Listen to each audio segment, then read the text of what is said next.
자, 오늘 긴 시간에 걸쳐서 앞부분에 이제 각 주제 발제와 그리고 이제 사례별 발제가 있었습니다. 이제 오늘 그 발표하는 내용에 대해서 토론이 또 준비되어 있습니다. 토론은 원래 당초 네 분을 저희가 요청을 드렸었는데 한 분이 이제 내부 사정으로 이제 토론문만 제공하시고 그리고 세 분의 토론을 듣도록 하겠습니다. 제 왼쪽에서부터 왼쪽에 강릉원주대학교의 김대진 죄송합니다. 왼쪽에 이제 한신대학교 최재영 연구원님, 그다음에 제 오른쪽에 그 항공대학교 유재영 교수님, 그리고 맨 끝에 김대진 그 강릉원주대학교 교수님 계신데, 순서는 여기 저희가 그 토론문에 제공한 순서대로 제가 맨 오른쪽에 계시는 이제 김대진 교수님부터 유재영 교수님, 그리고 맨 끝에 최재영 연구원님, 그렇게 순서로 진행을 하도록 하겠습니다. 저희한테 주어진 시간이 지금 약 40분 정도 남아 있기 때문에 세 분이 각각 한 10분 내외 이렇게 쓰셔도 되는데 저희 플로우에서도 많은 좀 의견을 좀 듣고 싶어서 저희가 7분 내지 8분 그 정도 내에서 이게 그 토론을 진행해 주시면 될 것 같습니다. 먼저 강릉원주대학교 김대진 교수님께서 토론문을 이제 대략 요약해 오시기를 지역주도 국가균형 발전을 위한 공간 모빌리티 통합적인 정보 플랫폼 구축 필요로 이제 토론문을 이제 요지를 작성해 주셨습니다. 부탁드리겠습니다. 네, 안녕하십니까. 저 강릉원주대학교 도시계획 부동산학과에 작년 9월부터 임용돼서 지금 현재 재직 중인 김대진이라고 합니다. 네, 먼저 이렇게 귀중한 자리에 초대해 주셔서 정말 진심으로 감사드립니다. 네, 일단 제 소개를 간단하게 먼저 말씀을 드려야 될 것 같아서 좀 소개를 드리면은, 사실 저는 이제 지난 9월에 임용이 되었고요. 그 이전에는 지난 5년 동안 사실 미국에서 5년 동안 박사과정으로 이제 컴퓨터공학이랑 교통공학을 주 전공으로 했습니다.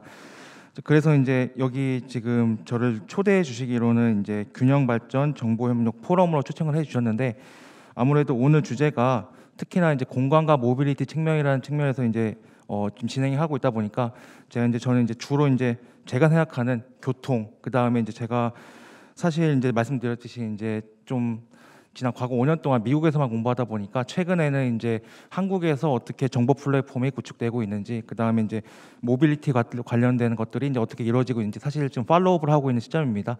그래가지고 오늘 주로 발표드릴 내용은 제가 지난 5년 동안 공부하면서 미국에서 어떻게 뭐 좀 그런 것들이 이루어지고 있는지, 그 다음에 관련해서 한국에서 어떻게 지금 이 나비스 같은 프로그램들에 어떻게 연계될 수 있는지 그런 것 좀 포커스를 맞춰서 얘기해 볼까 합니다.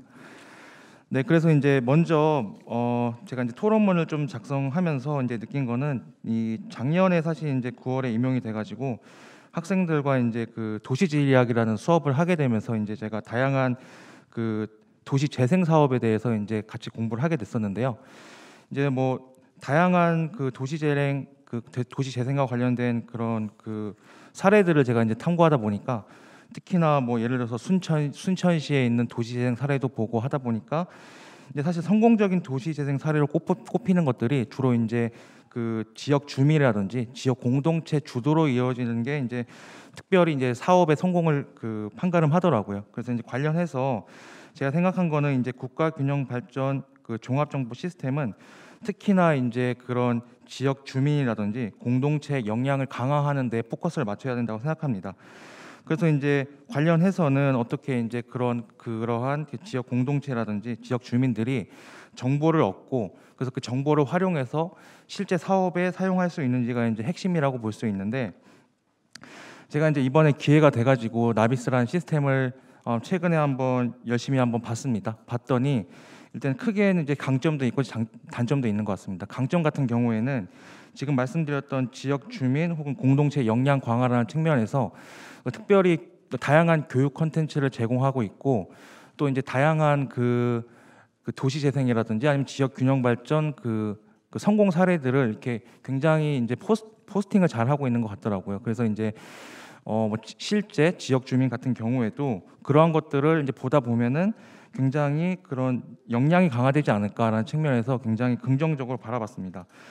근데 이제 특별히 오늘 주제인 공간과 모빌리티 관련해서는 이제 저도 이제 특별히 이제 교통에 대해서 공부를 하다 보니까 조금 단점이 눈에 많이 보였습니다. 그래서 이제 구체적으로 조금 말씀을 드리면은 제가 이제 지난 5년 동안 미국에서 공부를 할 때 사실 다양한 플랫폼을 많이 만났습니다. 뭐 사실 뭐 민간 기업에서 하는 구글이나 우버 같은 플랫폼도 있고 사실 공공기관에서도 뭐 연방 정부나 주정부에서도 다양한 플랫폼을 만들어서 정보를 제공하고 있습니다.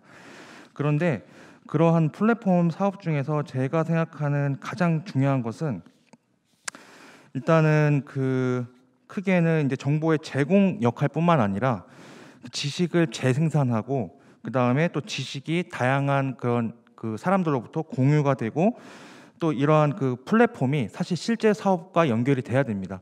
그래서 이제 그러한 것들로 이루어져야 되는데 사실 제가 이제 국내에 와서 다양한 그 플랫폼들을 마주하게 됐는데 뭐 예를 들어서 최근에 이제 뭐 공공 데이터 플랫폼이라든지 다양한 플랫폼이 있는데 사실 느낀 바로는 이제 아무래도 이제 개발 단계 초기에는 정보를 생산하는 데만 좀 포커스를 맞추고 있는 것 같습니다.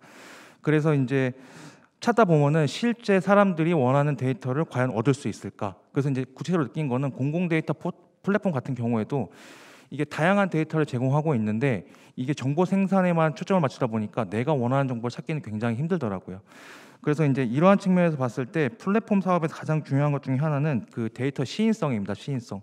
그래서 실제 이 관련 있는 이제 관심 있는 사람이 들어왔을 때 내가 원하는 정보를 얼마만큼 빨리 찾을 수 있을까? 그래서 이러한 측면에서는 좀 가급적이면은 최대한 그 데이터 시인성이라든지 어떻게 데이터를 온라인에 표출할 건지에 대해서도 좀 깊은 고민을 해 보셨으면 좋겠다는 생각이 듭니다. 그래서 특히나 이제 어제 이제 나비스 관련해서 이제 공간 모빌리티 데이터를 좀 제가 보다 보니까 일단은 좀 지역 균형 발전과 관련이 있을까 싶은 데이터도 많이 올라오는 것 같습니다. 특별히 이제 지역 균형 발전이라고 하면은 뭐 예를 들어서 이제 수도권 중심이 아니라 뭐 지방 이런 데이터들도 많이 올라와야 되는데 맨 처음에 눈에 띄었던 게 수도권 9호선의 뭐 지하철 그 뭐 이용 분포라든지 그런 것들이 먼저 나오고 제가 실제로 원하는 데이터를 과연 찾을 수 있을까라는 좀 의문을 갖게 됐습니다. 그래서 이제 그러한 측면에서는 조금 어떻게 데이터를 표출할 건지 고민을 많이 해보셨으면 한다는 생각을 좀 갖게 되었습니다. 자, 그 다음으로 얘기 드릴 거는 이제 사실 이제 이 모빌리티라는 측면에서 최근에 이제 교통 분야에서도 이 뉴 모빌리티 서비스가 많이 이제 등장하고 있습니다. 뭐 많이 들어보셨겠지만 뭐 퍼스널 모빌리티라든지 아니면 뭐 전기 자동차, 자율주행 자동차, 혹은 뭐 공유 자동차 뭐 이러한 것들이 많이 나오고 있습니다. 그 최근에는 특별히 뭐 수요 대응형 교통 시스템 이런 것도 나오고 있는데 사실 이 균형 발전 그 다음에 도시 재생이라는 측면에서 이러한 것들이 굉장히 기회가 될 수 있다는 생각을 갖게 되었습니다. 뭐 예를 들어서 지금 아까 뭐 그 발표 듣다가 뭐 스마트 관광을 위한 도시 레거시 공간 재해석이라고 해서 황영일 본부장님께서 이 강릉시 사례에 대해서도 이렇게 소개를 해주셨는데 이게 이러한 뉴 모빌리티 서비스가 이러한 그 수도권 중심이 아니라 이런 지방이라든지 지방 소도시에 적용이 되면은 굉장히 큰 시너지 효과를 얻을 수 있습니다.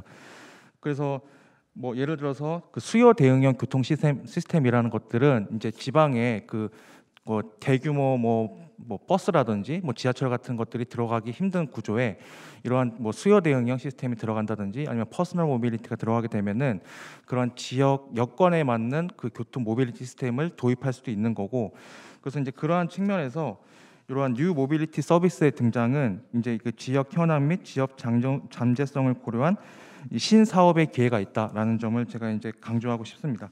그다음에 기타 사실 그 아까 전에 그 이 모빌리티와 관련해서 김석중 본부장님께서 그 강릉시에서 과거에 이제 자동차 산업이 중심이다가 최근에 이제 그게 좀 다운이 되면서 이제 최근에 마스라는 시스템이라든지 이 모빌리티 시스템을 적극적으로 도입하고 있다는 말씀을 드렸는데 사실 미국 같은 경우에도 미국 북동부 지역이 과거에는 자동차 산업의 거의 중심이었다, 전 세계 중심이었는데 점차적으로 미국이 이제 그 자동차 산업에서 좀 쇠퇴하다 보니까 이거를 위기임과 동시에 이제 기회로 잡아서 거기에 이제 자율주행 자동차 테스트베드를 적극적으로 도입을 해가지고 이제 새로운 사업을 모색하고 있는 것도 이제 볼 수 있었습니다. 그래서 이러한 측면에서 봤을 때 좀 그런 좀 위기가 또 이제 기회가 될 수 있는 그래서 뉴 모빌리티 시대에 이러한 그 지역 균형 발전 측면에서 위기가 기회가 될 수 있다라는 생각도 갖게 되었습니다.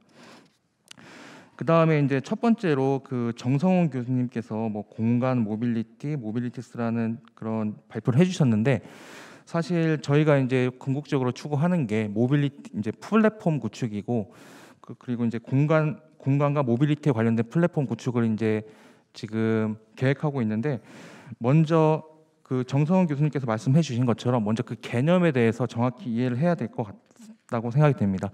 그래서 일단은 그 교통 모빌리티와 관련해서는 사실 가장 핵심은 두 가지라고 생각됩니다. 일단 이동성과 접근성인데, 그 이동성과 접근성을 중점적으로 그러한 것에 타겟을 맞춰 가지고 전반적으로 이 모빌리티 플랫폼도 그쪽에 맞춰서 실제 이 플랫폼을 이용하는 사람들이 과연 그 지역, 내가 관심 있는 지역의 이동성과 그 다음에 그 접근성은 어떻게 되는지 거기에 포커스를 맞춰서 데이터 플랫폼도 그렇게 구축을 해 주셨으면 한다는 바람입니다.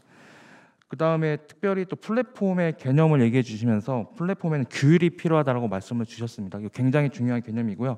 제가 아까 구글 데이터 플랫폼 말씀드렸는데, 구글 데이터 플랫폼이 성공적인 사례로 이게 대표되는 이유가 그 자체 규율이 있습니다. 이제 그 시스템을 이용하는 사람도 정해진 데이터 규율에 맞춰서 정보를 제공해야 되는 거고, 쓰는 사람도 정보를 그에 맞춰서 쓰는 거고, 그래서 어느 정도 이제 규율을 잘 갖추셔가지고 데이터 플랫폼을 구축하셔야 이게 정보를 이용하는 사람, 그 다음에 정보를 재생산하는 사람, 그 안에서 사업을 만드는 사람, 이 모든 사람들이 유기적으로 연계가 될 수 있다라는 생각이 들었습니다.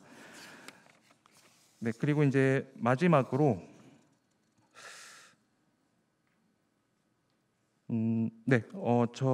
제가 할 말씀은 다 한 것 같습니다. 네, 제 발표는 여기서 마치겠습니다. 네.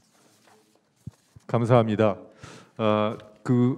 우리 국가균형 발전하고 이제 모빌리티에 대한 얘기에서 중요한 점들을 이제 많이 지적들을 해주셨던 것 같고, 특히 이 뉴 모빌리티 서비스들이 사실 이제 우리 불균형 발전에 대한 것을 시정하는데 하나의 계기가 될 수 있을 거라는 말씀에 굉장히 크게 동인이 이제 앞으로 또 이쪽에도 굉장히 많은 투자가, 그리고 아까 우리 발제했던 내용들 중에서도 보면은 강원도에서 이런 이 모빌리티 산업을 뉴 모빌리티를 새로이 키워감으로써 이런 불균형을 좀 시정해가는 그런 격차를 시정하는 계기가 될 수 있지 않을까. 우리 이 모든 불균형 발전의 시작이 경부선에서 출발한 게 아닌가 하는 그런 생각을 하고 있는 제게 이런 새로운 분산을 할 수 있는 그런 계기가 될 수 있을 것으로, 그리고 또 그것이 이제 구글 데이터 플랫폼에서 얘기했던 것처럼 교육을 통해서 이제 다시 이게 모든 사람들한테 공유될 수 있는 계기가 될 수 있었으면 합니다. 이어서 그러면은 그 항공대학교 유재영 교수님 부탁드리겠습니다. 네, 안녕하십니까. 저 한국항공대학교 유재영입니다. 지금 이제 한양대학교 교통물류공학과 겸임 교수로 다 지금 있고요. 항공대학교에는 아직 연구실은 나오고 있습니다. 저는 이제 그 국토연구원에서 교통을 한 37년 정도 이제 있었고, 그다음에 국토교통부에서 장관자문관 하면서 이제 정책 제안이라든가 관리 업무도 좀 했었습니다. 오늘 굉장히 말하자면 이제 교통하고 물류가 여태까지 한 40년간 했었던 그 주 전공 분야였었는데, 오늘 마침 우리 정성훈 교수님 공간과 모빌리티를 갖다가 주제로다가 발표해 주셨고 해서 굉장히 많이 배웠습니다. 제가 전공 베이스가 도시계획인데 또 교통하다 보니까 아주 꼼짝없이 이제 공간과 모빌리티 그냥 아주 꽂히게 돼서 아주 고맙습니다. 특히 그 중간에 그 도시 공간이 비선형으로 된다는 말씀하시는데, 이 굉장히 중요한 메시지를 주신 것 같습니다. 물론 오늘 포럼이 정보라든가 그다음에 정보 활용, 그다음에 빅데이터 이런 얘기가 있지만은 결국은 이러한 그 정보라든가 어떤 사업이라든가 비즈니스 갖다 해서 지역 발전하고 연결시킨다는 것은 일단 공간의 투사가 되게 됩니다. 그다음에 공간상에 있는 여러 사업체들, 그게 중소기업이 됐든 관광산업이 됐든 그 기관산업이 됐든, 그래서 어쨌든 이런 모빌리티가 높아지고 빅데이터가 많아지고 그다음에 이런 모바일 디바이스들, 그다음에 IoT가 있으면은 비선형적으로 된다라는 거 굉장히 공감하고요. 거꾸로 본다면은 그 지금의 우리가 살고 있는 그 도시라는 게 보면 2차 산업 시대에서의 산물이 여태까지 쭉 왔었고 이제는 4.0 시대를 갖다 향해서 가고 있습니다. 그래서 자율주행 자동차가 도입됐을 때 앞으로 우리가 그 영위할 공간에 있어서 또 도로 인프라는 과연 어떻게 될 것인가 아직 답을 못 갖고 있습니다. 기껏 가져간 게 그 ITS 분야에서 그 커넥티드 키워드 주셨는데 맞습니다. 커넥티드만 지금 되어 있습니다. 그 비클 투 비클이라든가 비클 투 인프라 해가지고 기존에 있는 그 2차 산업 시대의 그 인프라를 갖다가 어떻게 하면 그냥 IoT와 그다음에 연결시키느냐 이제 그 정도밖에 없는데 앞으로 로봇이 나오고 그다음에 인공지능이 나오면은 우리의 산업 구조가 어떻게 바뀔지는 정말 예측할 수가 없는데 아직 우리나라 인프라 정책은 거기에 맞춰서 돼 있는 게 아니고 기존을 갖다가 개량하고 조금 진흥화시키는 그 정도밖에 없습니다. 그래서 사실 우리 대한민국이 그 동북아에서 굉장히 중간 지역적 입지고 그다음에 세계 최강대국의 일단 가운데 있기 때문에 사실은 이런 4.0 시대 갖다가 조금 걸맞지 않게 좀 앞서 나가서 조성을 해야 되겠는데 오늘 나왔던 여러 화두들 국가 균형 발전이라든가 모빌리티 정보 같은 것들이 앞으로 우리나라 그 성장하는 데 있어 큰 기제 역할을 하는 계기가 되기를 기원드립니다. 그 아까 우리 김동완 박사님 이제 국토연구원에서 이제 좋은 발표해 주셨는데 사실 그 저도 이제 국토인프라 GIS 연구본부장을 했었습니다. 그러니까 우리 김 박사님 저하고 같이 근무는 안 했지만은 그 저희 이제 후배랑 마찬가지고 좋은 데이터 얘기해 주셨어요. 근데 요걸 좀 더 발전시킨다면은 일단 그 여러 가지 투자 사업들이 있는데 그 다음에 이게 얼만큼 운영이 되고 있느냐를 갖다가 거꾸로 시뮬레이션을 할 수 있을 것 같아요. 그러니까 우리가 너무 그 우리가 대부분 오늘 오신 분들이 국립대학이라든가 국제연구소라든가 관기관 위주로 돼 있었는데 이제는 방향을 좀 바꾸자라는 한번 제안을 하고 싶습니다. 그러니까 진짜 시민 위주로 그다음에 강릉 시민 입장에서 강릉 영세 상인 입장에서 빅데이터가 나한테 뭘 줄 수 있는가 방향성을 갖다가 뭐 종전에는 그 버텀업이라는 말로 썼었지만은 그걸 좀 떠나가지고 이제 정보화 시대 그다음에 4차 산업 시대에 걸맞는 하나의 진짜 당신이 나한테 줄 수 있는 게 뭐고 그냥 정보량이 많다고 자랑하지 말고 기법이 화려하다고 자랑하지 말고 내가 구체적으로 시행할 수 있는 것이 무엇이냐 그걸 그 터미널로지를 다 만들어서 그 머릿속에 쏙 주고 그다음에 그 액션을 갖다 할 수 있는 프로그래밍을 해주는 것이 좋을 것 같은데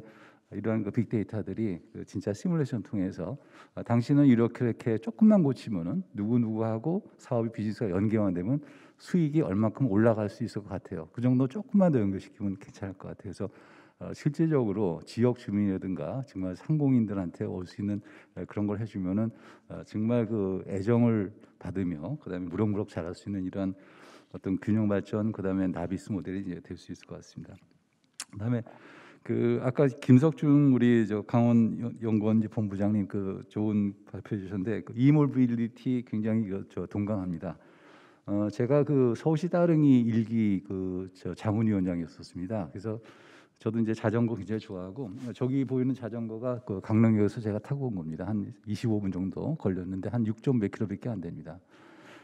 모빌리티를 갖다 갖게 되면은 공간하고 개인이 굉장히 가까워지고 해외에 가게 되면은 화폐를 바꾸지 않을 정도로 다 굉장히 그 자유롭게 됩니다. 그래서 아까 강릉하고 속초를 갖다가 연결시키는 그 모빌리티에 굉장히 공감합니다. 그래서 최근에 그 당진 송악에다가 제가 제안했었던 것이 그 일자리 마중길이라는 그 사업을 이제 제정을 해줬고 그게 송화부에서 지금 하나씩 되고 있습니다. 그 요체는 뭐냐면은 여태까지 자동차 중심으로 돼 있었는데 보행하고 자전거 조금 더 나오면 이모빌리티가 되겠죠. 이걸 그 주민센터 그 마을 해관을 갖다 연결시키는 친환경 일자리 마중길 그다음에 더 나가서 인구를 유입할 수 있는 하나의 인프라를 쓰자라는 건 이제 제안한 적이 있었습니다. 그래서 그 이모빌리티가 강릉 속초가 꽤 먼 거리지만은 거기 산재되어 있는 자원을 갖다가 정말 지혜롭고 그다음에 친환경적으로 그다음에 멋지게 그다음에 그 관광객을 그러니까 주민화 시킬 수 있는 굉장히 좋은 그 기재가 될 수 있을 것 같아서 굉장히 그 인상적으로 듣고 동감합니다. 그다음에 저도 이제 국토교통부에서 이제 4년 동안 이제 일해서 이제 그 회계에 대해서는 정말 그 여러 가지 고민도 많고 참 그 정책도 이제 고민을 많이 했었습니다. 그래서 균특 회계에 대해서 한번 그 말씀드린 거로다가 이제 마무리할까 합니다. 제 일례로다가 그 싱가포르 예를 한번 들겠습니다. 그 우리가 운영하는 그 국가 균형 발전 그다음에 그 균특 회계 목적이 뭐냐에 대한 겁니다. 제가 그 1990년도에 그 해양수산부에 감사를 나갔었는데 그 당시에는 동북아 물류중심국가 구상이라는 것이 이제 국가 목표였었는데 가만히 생각하니까 목표는 거창한데 대상이 없었어요. 그러니까 한국이 중심국가 되자라는 건 국가적인 슬로건이었고 DJ 정부에서 굉장히 큰 기치였었는데 누구를 따라잡은데 어떻게 따라잡느냐는 없고 그냥 중심국가가 되자였었습니다. 그래서 제가 그때 감사원에 제안했던 게 뭐냐면은 그 동북아 중심국가 구상 좋다 이거죠. 근데 누구를 대상으로 해서 그다음에 얼마만큼 빨리 쫓아가야지 될 수 있느냐를 갖다 설정해 줘야 되지. 목표 세우고 그냥 합시다라고 해서 계속 드문드문 해줘봐야 연속성도 없다 해가지고 구체화시키라는 걸 얘기했습니다. 그래서 역시 우리 균특회가 굉장히 그 금액도 이제 커지고 그랬는데 좀 더 전략적으로 그다음에 국제적인 그 시각에서 설정을 해야 될 것 같아요. 국토균형발전 저도 이제 국토연구원에서 37년 있었지만 원래 국토연구원 설립법 자체가 국토의 균형발전이 이제 제일 큰 기치였습니다. 똑같은 그 맥락이고 회계에서 이제 반가운 생각인데 그래서 보다 구체적인 목표를 설정하고 그다음에 예컨대 균형발전이란 무엇이고 그다음에 그 지역 주민들이 생각하는 그 균형의 차이는 뭔가 그다음에 예컨대 반포 아파트는 32평이 지금 45억인데 거기에 대해서 박탈감을 느끼면서 그 균형 발전에 대해서는 어떤 회의성을 느끼지 않는가 이제 그런 소프트한 부분 그다음에 그 안 보이는 부분까지도 이제 보면서 이거 균형을 갖다가 이루는 것이 어떤 방법을 해줘야 될 것인가 그다음에 이런 대상을 갖다가 국토 내에서만 볼 게 아니고 예컨대 우리가 경쟁해야 될 어떤 그 상하이 그 경제권이라든가 그 북경 경제권 그다음에 동경권 이런 그 메가 메트로폴리스 그다음 메가 리전 시티에 대한 하는 경쟁 지표도 이제 같이 보면서 이왕 그 시작한 국토균형 발전을 갖다가 국제적인 수준에 갈 수 있도록 집중을 좀 하면은 훨씬 더 효과일 것 같아서 제언을 드립니다. 예, 이상입니다. 예, 감사합니다. 그렇지 않아도 저희 균형위에서 고민하고 있는 부분을 아주 적절히 잘 찔러 주셨습니다. 제가 어느 정도로 우리가 균형 발전 정책이 이제 성과를 냈을 때 그것이 과연 국가 균형 발전의 우리 비전과 목표에 부합하고 있는가 하는 그런 점들을 측정하기 위해서 저희가 지표들도 개발하고 했습니다만은 실제로 수도권 인구 집중이 50%를 넘어가면서 우리가 과연 제대로 하고 있는가에 대한 고민들을 지금 많이 하고 있는 중입니다. 오늘은 특히 모빌리티 분야에 대해서 이제 그러한 가능성들을 어떻게 찾아보는 그런 자리가 되고 있는 것 같고 그 점에서 이제 또 우리 유재영 교수님이 또 적절한 지적을 해주시고 나머지 오늘 발제하신 내용에 대한 토론도 꼭 필요한 부분들을 잘 지적해 주셨다고 생각합니다. 그럼 이어서 한신대학교 이제 최재형 연구원님 그 토론 부탁드리겠습니다. 네, 안녕하십니까. 한신대학교 최자영입니다. 저는 자동차에 관련된 부분들을 좀 집중적으로 좀 말씀을 드릴까 합니다. 앞에서 다른 저기 토론자분들께서도 말씀을 하셨습니다만 지금 오늘의 주제인 어떤 이모빌리티와 공간 그리고 어떤 정보의 순환적인 관계 이것들을 갖다가 결국은 저는 공간이라는 중심에서 일단 이 부분을 갖다 바라보려고 하고 있습니다. 현재 지금 특히 전기차를 이제 제가 중심적으로 좀 말씀을 드릴 건데요. 전기차는 이제 사실 2020년이 대단한 어떤 변곡점이 된 해라고 볼 수 있습니다. 중국 같은 경우는 작년에 약 137만 대 정도의 전기차가 이제 판매가 됐고요.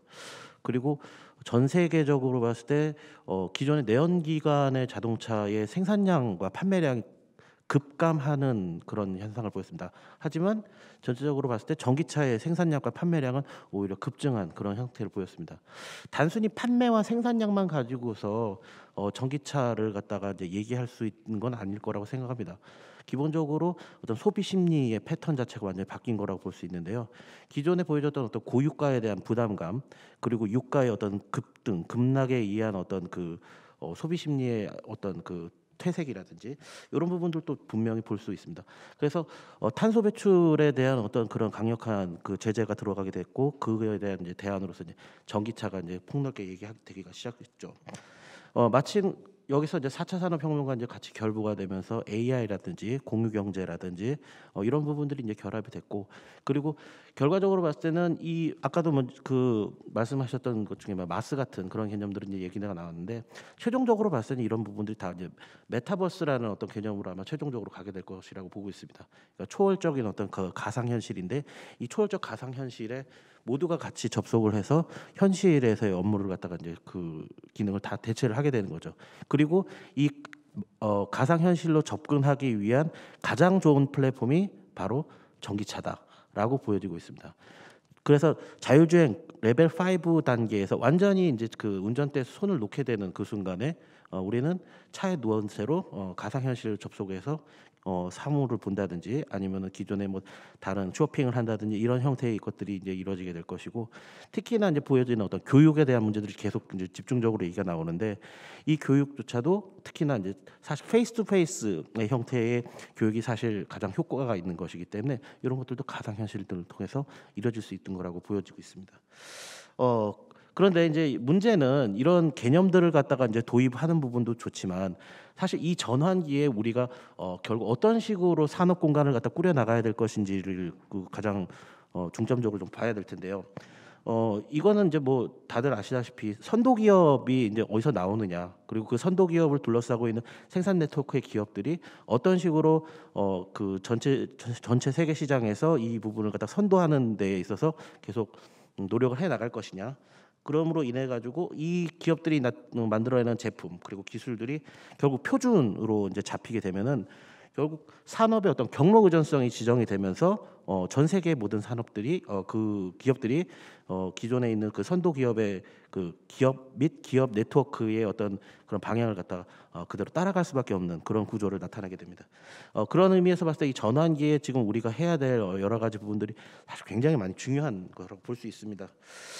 그런 의미에서 지금 봤을 때 뭐 미국 같은 경우는 이제 스타트업 기업들이 굉장히 좀 많이 나오고 있고 테슬라도 있지만 뭐 GM 같은 경우는 이제 조금 이 궤가 좀 틀립니다. 테슬라는 좀 대중화된 이제 전기차를 좀 많이 몰고 있고 루시드라든지 뭐 이제 GM 같은 경우는 약간 고급차 계열로 이제 좀 많이 이제 특성을 좀 보이고 있죠.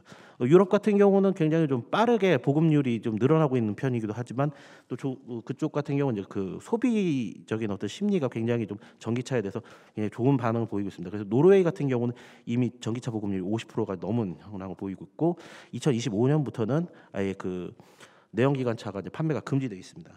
그리고 중국 같은 경우 아까 말씀드린다시피 아주 그 굉장히 그 폭발적인 어떤 그 증가세를 보이고 있습니다. 하지만 이제 그 배터리 산업과 관련돼 가지고 CATL이라는 그 세계 최대의 어떤 그런 그 기업이 있긴 하지만 산화철 기반의 어떤 그 배터리 기술의 어떤 그런 좀 기술 수준이 좀 하락돼 있는 그런 수준이 보여지기 때문에 어떤 고급 차로의 시장으로서는 이제 좀 한계를 보이고 있는 어떤 글로벌적인 어떤 그런 자동차 산업 현황이 보이고 있습니다. 결국 이런 패턴들을 갖다 봤을 때 우리가 이제 볼 수 있는 거는 결국 전기차를 갖다가 우리가 살려면 이 산업을 갖다 좀 더 육성을 시키려면 어떤 식의 것들이 필요한가? 지금의 것들의 어떤 문제점들이 바로 한 4가지 정도로 이제 크게 보이는데요. 일단 첫 번째는 전체적인 가격이 절감이 돼야 됩니다.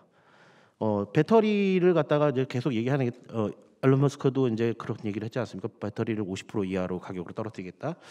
그것뿐만 아니고 폭스바겐도 이제 최근에 이제 배터리에 대해서 이제 그런 식의 의견을 표출을 했고요. 그렇기 때문에 결국 차량 전체 어떤 배터리 가격뿐만이 아니고 전체 어떤 부품들의 공용화가 분명히 진행이 될 것이다. 이렇게 예상을 보고 있습니다. 그리고 그 다음번의 문제는 충전 인프라에 대한 그 구축 문제입니다.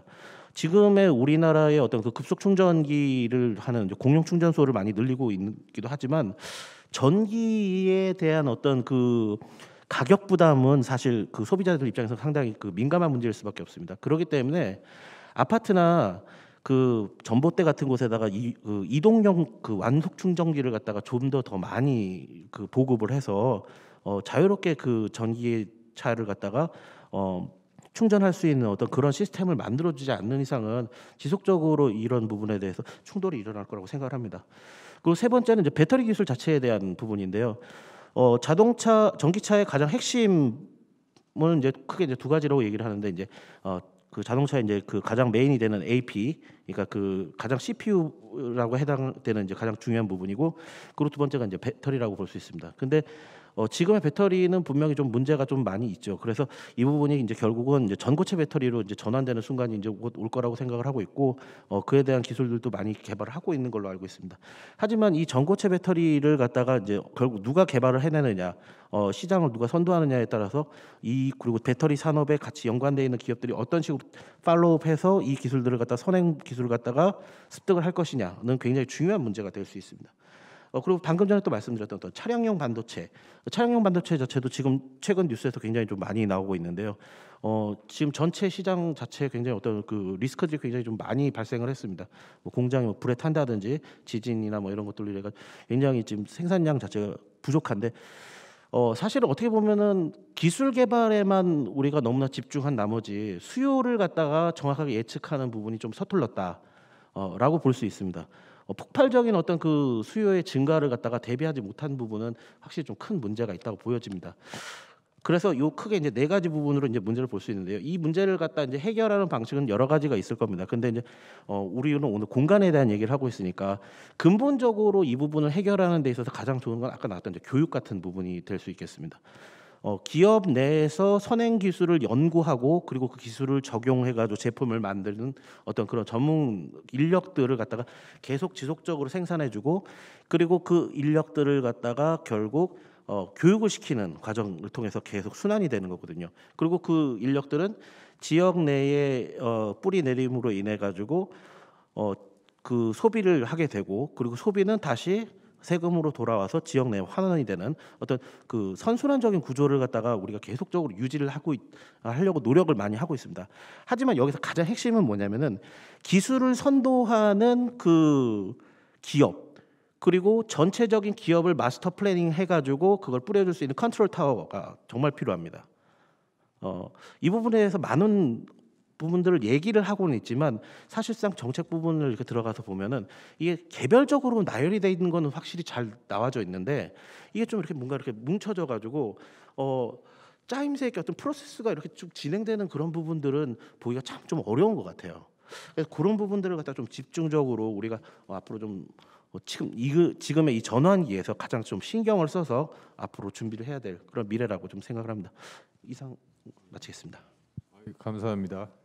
특히 주로 이제 그 전기차 분야에 있어서의 그 네 가지 지금 현재 문제점들, 그리고 그거에 대한 해결 방안까지 이렇게 제시해 주셨습니다. 그래서 저희가 남은 시간이 한 8분 정도 있는데, 저희가 아까 발제를 해주셨던 정성훈 교수님과 그 사례 발표해 주신 분들, 그래서 혹시 한 1분 내외 1, 2분 정도로 이제 마무리 말씀 좀 부탁드릴까 합니다. 우선 정성훈 교수님, 저기 마이크 좀 전달 부탁드리겠습니다.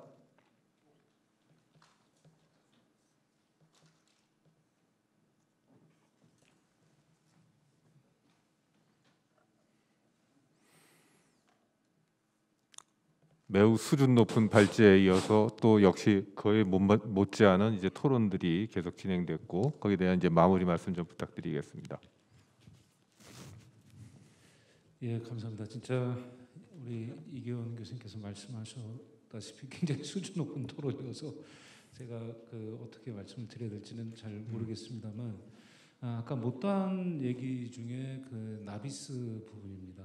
이 나비스 부분에 데이터 유통에 대한 모빌리티는 확실히 조금 더 대중화돼야 될 필요가 있다.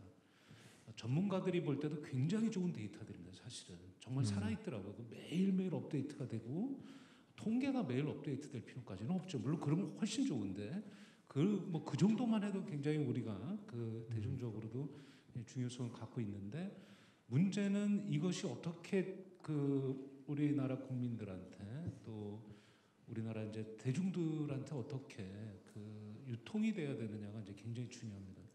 교육적 가치도 굉장히 좋고요, 정책적 가치도 굉장히 뛰어납니다. 그래서 앞으로 우리 나비스는 이 모빌리티의 어떤 확보, 그러니까 가상 공간을 통해서 현실 공간도 지금 잘 나타나고 있습니다만 가상 공간을 통해서 이것들이 좀 확산됐으면 굉장히 좋겠다. 심지어는 요즘에 어떤 일까지 있냐면은 전국에 제 영역이긴 하지만 지리 교사들이 학생들과 같이 컨테스트를 하는데 우리 지역의 자원을 발굴해가면서 그런 컨테스트를 하면서 균형 발전 문제까지 지금 접근을 하고 있거든요. 그래서 제가 나비스로부터 같이 시작해서 했으면 좋겠다. 이 문제까지 제안을 하고 있는데 그런 유통이 훨씬 더 잘 됐으면 하는 바람입니다. 예, 감사합니다. 예. 우리 정성훈 교수님께서는 이제 수준 높은 발제뿐만 아니라 나비스를 대중화하는 그런 데 대한 좋은 아이디어까지 주셨습니다. 김동환 연구원님 한 1분 정도? 예.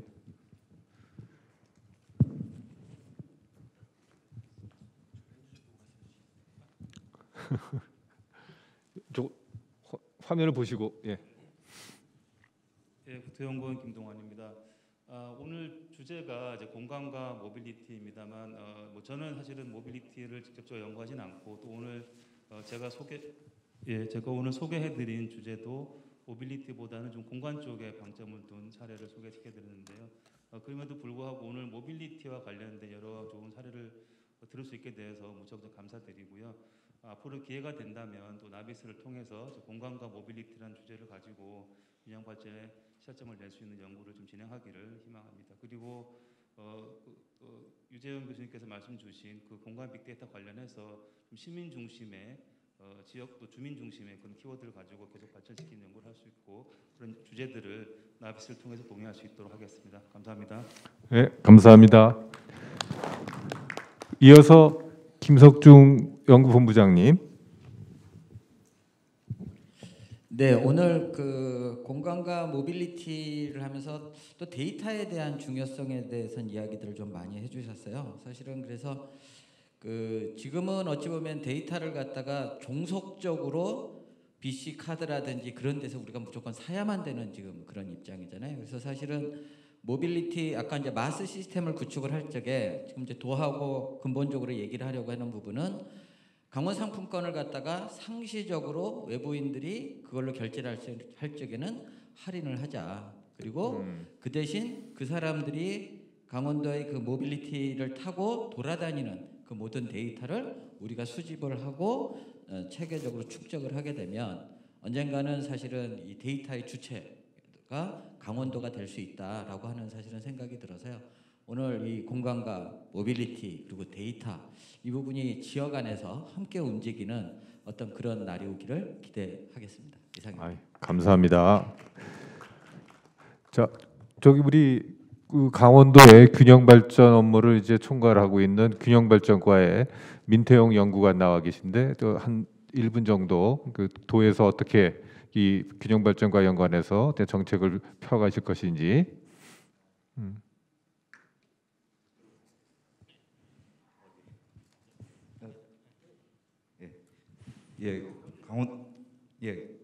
강원도청 균형발전과에서 근무하는 민태용입니다.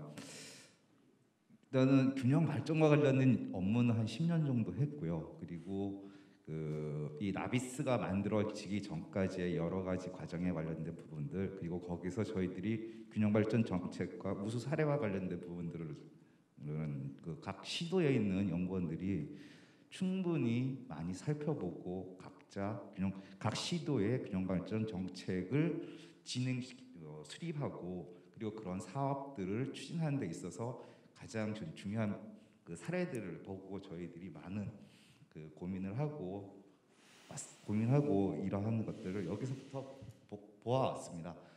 실질적으로 지금 갑자기 이규영 교수님께서 말씀을 시켰고 그러는데요.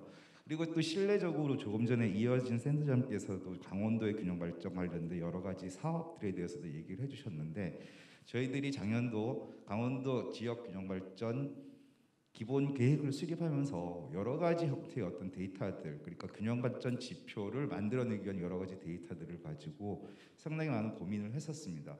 그래서 특히 이제 국토연구원의 데이터, 그다음에 KDI의 데이터, 그리고 균형 발전 그 지표가 작년에 발표된 그런 지표가 있는 이 나비스에 있는 데이터들을 가지고 여러 가지를 가지고 고민을 했었고요. 그것을 통해서 저희들이 강원도 18개 시군의 어떤 균형 발전 지수를 나타내는 10개의 어떤 지표를 선정을 하고 지금 그 균형 발전 정책을 지금 추진하고 있습니다. 그래서 실질적으로 그 지표를 통해서 18개 시군에 대한 A 그룹과 B 그룹, C 그룹의 어떤 세 가지 형태의 그룹으로 나누어서 B 그룹과 C 그룹의 전반적인 어떤 그냥 그 시군에 대한 사업들을 지금 진행시키고 실질적으로 6월 달부터 예산이 배정되고 진행될 그런 과정에 있습니다. 그래서 앞으로 이러한 그 공간과 모빌리티, 뭐 정보 협력이란 그런 부분에 있어서 저희들이 생각하고 있는 정보 협력이라는 것은 각 시도 간에 관련돼 있는 우수한 균형 발전 정책이라든가 그리고 그 균형에서 계속적으로 업데이트되는 여러 가지의 균형 발전 지표들을 가지고 일을 한다는 것은 상당히 쉬울 것 같습니다. 그래서 앞으로 이러한 데이터와 관련된 여러 가지의 플랫폼이 지속적으로 발전한다면은 상당한 균형 발전 정책을 추진해서 도움이 될 것 같습니다. 이상입니다. 네. 감사합니다. 혹시 정길태 과장님 마지막 한 말씀 없으면 자 우리가 마침 이제 시간이 거의 다 돼서 여기서 이제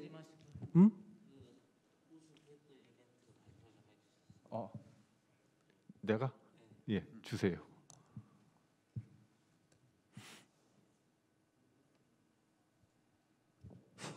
네, 그 유튜브로 이제 보시면서 그 전국에서 이제 그 몇 분들이 그러니까 정책 제안성으로 댓글을 달아주셨어요. 오늘 행사를 보시면서 그 중에서 이제 총 6분을 뽑았는데 그거를 발표를 해드리겠습니다.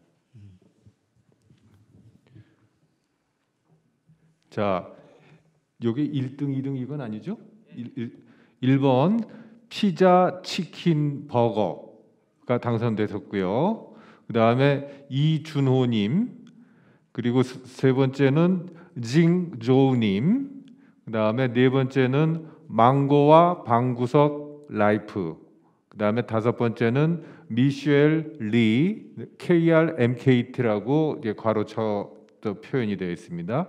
그리고 여섯 번째는 경전 이렇게 해서 여섯 분이 추가되어 있습니다. 제가 다시 한번 읽어드리면 1번 피자 치킨 버거, 2번 이준호, 3번 징조우, 그 다음에 네 번째는 망고와 방구석 라이프, 그 다음에 다섯 번째는 미셸 리, 그다음에 여섯 번째는 경전 이렇게 영문으로 되어 있는 여섯 분을 당첨되셨습니다.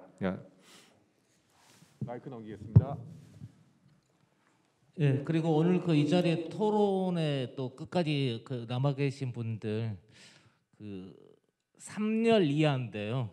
3열 이하에 추첨을 해서 드려야 되는데 그냥 다 드리겠습니다. 일단 나가실 때 수령해 가시면 되겠습니다. 자, 그럼 저희 토론 이걸로 마치고 마이크를 넘기도록 하겠습니다. 수고하셨습니다. 예, 이걸로 정보협력 토론 마치겠습니다. 감사합니다. 예, 감사합니다. 내용들이 아주 쉽게 말씀드려 주셔서 아주